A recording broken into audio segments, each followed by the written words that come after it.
केरल के कन्नूर में किसानों से मिले Rahul Gandhi, Bharat America trade deal को किसानों के खिलाफ बताया। राहुल ने कहा, देश तभी सफल हो सकता है जब हमारे किसान सुरक्षित हों। प्रधानमंत्री मोदी को बार बार धमकी दे रहे हैं अमेरिकी राष्ट्रपति ट्रंप। राहुल गांधी के कॉम्प्रोमाइज पीएम वाले बयान पर बीजेपी हमलावर। संबित पात्रा बोले, देश को नीचा दिखा रहे राहुल, कॉम्प्रोमाइज में सबसे पहले नेहरू का नाम आता है। उन्होंने गलतियां सोच समझकर और जानबूझकर की ताकि देश कॉम्प्रोमाइज हो। वो चाचा नेहरू नहीं, चाचा कॉम्प्रोमाइज थे।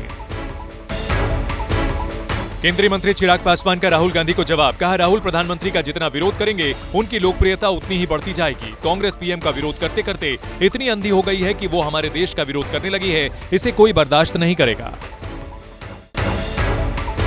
दिल्ली में राहुल गांधी के खिलाफ लगे पोस्टर। बीजेपी नेता आरपी सिंह ने लगवाए पोस्टर। दिल्ली दंगों के आरोपी उमर खालिद से की राहुल की तुलना। पोस्टर में लिखा, एक ही अराजक पद्धति, देश विरोधियों के अलग अलग चेहरे, कांग्रेस ने किया पलटवार।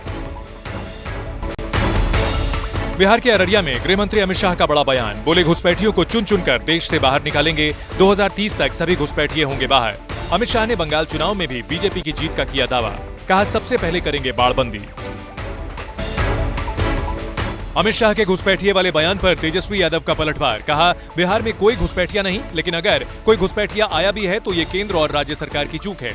आपस में लड़ाने का काम करते हैं बीजेपी के लोग। तेजस्वी ने राज्यसभा चुनाव में भी जीत का दावा किया। राज्यसभा चुनाव से पहले दिल्ली में बीजेपी अध्यक्ष नितिन नबीन से मिले पवन सिंह। मुलाकात के बाद पवन सिंह ने कहा, पार्टी का सिपाही हूं, जो मालिक चाहेंगे वही होगा। बिहार की 5 राज्यसभा सीटों के लिए होने हैं चुनाव, 16 मार्च को वोटिंग। यूपी के मुख्यमंत्री योगी आदित्यनाथ ने जापान में यामानाशी हाइड्रोजन फैसिलिटी का दौरा किया। बच्चों को बांटे गिफ्ट। सीएम योगी ने हाई स्पीड मैग्लेव ट्रेन में भी की सवारी। बोले, स्केल और स्किल के साथ मिलकर करेंगे काम। बीएसपी सुप्रीमो मायावती का समाजवादी पार्टी पर तीखा प्रहार। कहा, काशीराम जयंती को पीडीए दिवस के रूप में मनाना समाजवादी पार्टी की विशुद्ध राजनीतिक नाटकबाजी।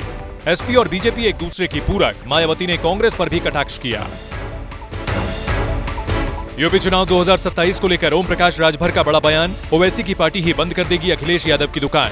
विधानसभा चुनाव में विपक्ष का होगा सूपड़ा साफ। ओम प्रकाश राजभर ने शंकराचार्य अविमुक्तेश्वरानंद पर भी निशाना साधा। यौन शोषण के आरोपों से घिरे शंकराचार्य अविमुक्तेश्वरानंद की अग्रिम जमानत पर कल होगी सुनवाई। प्रयागराज में एफआईआर के बाद लटक रही है गिरफ्तारी की तलवार। आशुतोष ब्रह्मचारी ने अविमुक्तेश्वरानंद पर लगाया है बच्चों के यौन शोषण का आरोप। एनसीपी अध्यक्ष बनी सुनेत्रा अजित पवार। सर्वसम्मति से चुनी गई राष्ट्रीय अध्यक्ष। पार्टी के कार्यकारी अध्यक्ष प्रफुल्ल पटेल ने की घोषणा। बोले, अजित पवार के निधन से एनसीपी को बड़ा नुकसान, लेकिन सुनेत्रा ताई के नेतृत्व में पार्टी मजबूती से काम करेगी। एबीपी न्यूज की खबर पर लगी मुहर। अजित पवार के बेटे पार्थ पवार जाएंगे राज्यसभा। सुनेत्रा पवार के महाराष्ट्र का डिप्टी सीएम बनने के बाद उनकी जगह राज्यसभा जाएंगे पार्थ। एनसीपी की राष्ट्रीय कार्यकारिणी की बैठक में प्रफुल्ल पटेल ने किया ऐलान। अजित पवार विमान हादसे पर नहीं थम रहा घमासान। बारामती थाने में एफआईआर दर्ज करवाने पहुंचे रोहित पवार। डीजीसीए और विमान कंपनी वीएसआर के खिलाफ मुकदमे की मांग। रोहित पवार ने विमान हादसे को बताया साजिश, उच्च स्तरीय जांच की मांग की। बिहार में नीतीश सरकार के खिलाफ विपक्ष लगातार आक्रामक। विधानसभा के अंदर और बाहर शराबबंदी, चुनावी वादों समेत कई मुद्दों को लेकर सरकार को घेरा। सत्ता पक्ष से भी शराबबंदी कानून की समीक्षा की मांग उठी। जेडीयू ने शराबबंदी को बताया सफल। एआई समेत हंगामा मामले में गिरफ्तार आरोपियों की दिल्ली की पटियाला हाउस कोर्ट में पेशी। कोर्ट ने 5 आरोपियों को 3 दिन की पुलिस कस्टडी में भेजा। अपने नेताओं की गिरफ्तारी के खिलाफ यूथ कांग्रेस ने किया जोरदार प्रदर्शन।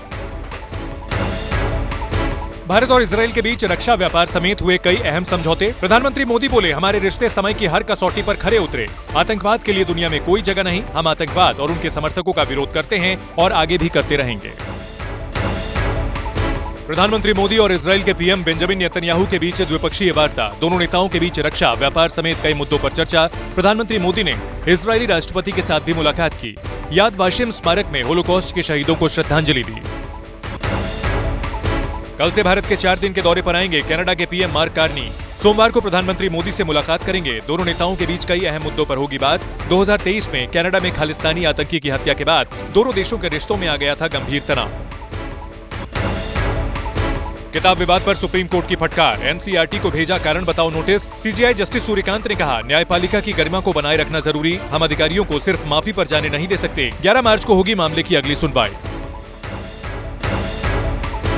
दिल्ली के ईडी हेडक्वार्टर में उद्योगपति अनिल अंबानी से पूछताछ। 40,000 करोड़ के बैंक फ्रॉड केस में पूछे गए सवाल। ईडी ने अनिल अंबानी के मुंबई वाले घर अबोड को भी किया है जब्त। 3,716 करोड़ रुपए से ज्यादा है घर की कीमत। ईडी के बाद अनिल अंबानी के खिलाफ सीबीआई का भी बड़ा एक्शन। घर और ऑफिस पर छापा मारा। सीबीआई ने छापेमारी के दौरान बरामद किए कई अहम दस्तावेज। बैंक लोन की रकम को गलत तरीके से इस्तेमाल करने और खातों में गड़बड़ी छिपाने का आरोप है। जस्टिस यशवंत वर्मा कैश कांड में लोकसभा स्पीकर ने कमेटी का किया पुनर्गठन। 6 मार्च से शुरू होगी मामले की जांच। जस्टिस वर्मा को हटाने के कारणों की जांच के लिए बनी थी समिति। जस्टिस वर्मा के घर से कथित तौर पर बड़ी मात्रा में कैश मिला था। पश्चिम बंगाल के सिलीगुड़ी में आदिवासियों का जोरदार प्रदर्शन। अत्याचार के खिलाफ उत्तर बंगाल सचिवालय के घेराव की कोशिश। पुलिस ने प्रदर्शनकारियों पर किया लाठीचार्ज। आंसू गैस के गोले छोड़े। पानी की बौछार भी की। दिल्ली के जेएनयू में छात्र संगठनों का हल्ला बोल। कुलपति शांति श्री डी पंडित के इस्तीफे की मांग को लेकर किया प्रदर्शन। वीसी पर जातिवाद का लगाया आरोप। प्रदर्शनकारी छात्रों ने बैरिकेडिंग तोड़ी। पुलिस ने लाठीचार्ज किया। लखनऊ की लाल बारादरी मस्जिद को लेकर बढ़ा विवाद। विश्वविद्यालय के छात्रों ने परिवर्तन चौक पर किया प्रदर्शन। लाल बारादरी मस्जिद सील करने और नमाज पर रोक के खिलाफ प्रशासन को ज्ञापन सौंपा। छात्रों ने यूनिवर्सिटी मैनेजमेंट पर लगाए गंभीर आरोप। गुजरात के सूरत में स्टील प्लांट में हड़ताल के दौरान भड़के मजदूर। 10 से ज्यादा गाड़ियों में आग लगाई। पुलिस टीम पर भी किया हमला। महिला डीसीपी घायल। पुलिस ने हालात को काबू करने के लिए छोड़े आंसू गैस के गोले। मजदूरों की वेतन बढ़ाने की मांग है। हैदराबाद के जुबली हिल्स इलाके में एक शॉपिंग मॉल में लगी भीषण आग। आसमान में छाया काले धुएं का गुबार। हादसे में किसी के हताहत होने की खबर नहीं। फायर ब्रिगेड ने काफी मशक्कत के बाद आग पर काबू पाया। हादसे के कारणों की जांच शुरू। उत्तराखंड के चौबटिया में भारत और जापान का संयुक्त सैन्य अभ्यास धर्मा गार्डियन जारी। दोनों देशों के 120 सैनिक दिखा रहे हैं अपना दमखम। 9 मार्च तक चलेगा संयुक्त सैन्य अभ्यास।